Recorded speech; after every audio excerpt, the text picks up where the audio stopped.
masyado pang maaga para hamakin mo respeto ko. Gusto mo pala na bumenta, di sana naglako ka na lang namumurahin, kasi nga wala pa yan sa kalingkingan ng mga linyang mamahalin.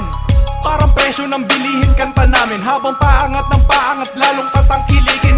Ikaw, magkano ba pinagmalaki mong linya? Kasi sa amin pumatok at bumenta na sa takilya. Walang pinagkaiba sa etiketa, pagdating sa pamilyan kinikilala ng masa. Kung hindi mo pa nakuha, pakibasa na lang ng mga poster naming nakapost sa social media. Ewan ko, para sa akin walang basihan para sabihin mo sa akin na mabigat ka sa timbangan. Walang alinlangan, di ko kailangan ng mga punyetang puri, mabili lang ng pihigan. Pinalakas ko ng bitin para ang kalidad kanilang tangkilikin.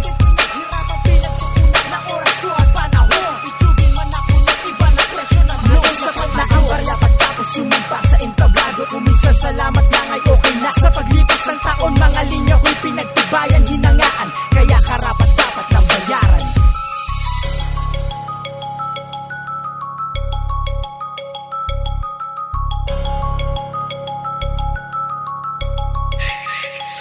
Sinungaling ka kapag sinabi mong wala ka. Wala kang presyo sa lahat ng nakikita. May halaga pa ba sa'yo ang iyong ginagawa? Kung sa bagay makikita ang pera sa mukha. Huwag kang masyadong masilaw sa kinang ng diamante. Hindi lahat ng maganda ito'y makakabuti. Meron din mga bagay na kailangan mong malaman. Hindi kailangan na ang pera sa tintang pinaghirapan. Pinagsikapan ng lahat para aking mapanghawakan. Di libo o milyon ang presyo ng kaalaman. Matutunan mo malaman kung anong kinakailangan, upang sa huli hindi mo to sadyang pagsisihan. Magkano ba ang presyo na nabuda mong tinta? May halaga ba sa iyo ang nasulat mong likha? Kung magkano ang presyo na sadyang nakatakda sa iyo, may halaga ba o wala? Pinalakas ko ng bitin para ang kalidad kanilang tangkilikin.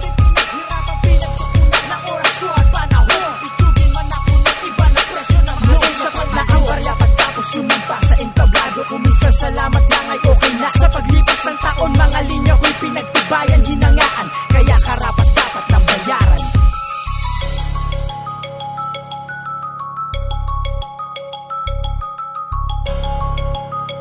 Yo, sobrang laking kalokohan ng bumili ng hindi sa'yo. Pawis at dugo ang puhunan namin na agawin mo, aminin mo. Linya ko lang ang gustong tapalan, bayaran ng mga mayayabang na mga mayaman na akala mo kung sino, wala namang estilo. Ganun na ba talaga pag wala ka naman talento? Aanin pa ang porsyento kung tao'y niloloko. Gugustuhin mo ba na tawagin kanilang bobo? Alam kong wala akong karapatan sa gusto nyo, pero wala akong magagawa kung gusto nyo na umupo sa trono ko at agawan ako ng mga linya na aking pinaghirapan. Ilang taon na ba ang inyong mga inane kumpara sa mga napag-iwanan ko na dati, na mga katunggali na aking pinaluhod? Kung hahalungkating mo buhay ko, ikaw na susunod. Pinalakas ko ng bitin para ang kalidad kanilang tangkilikin.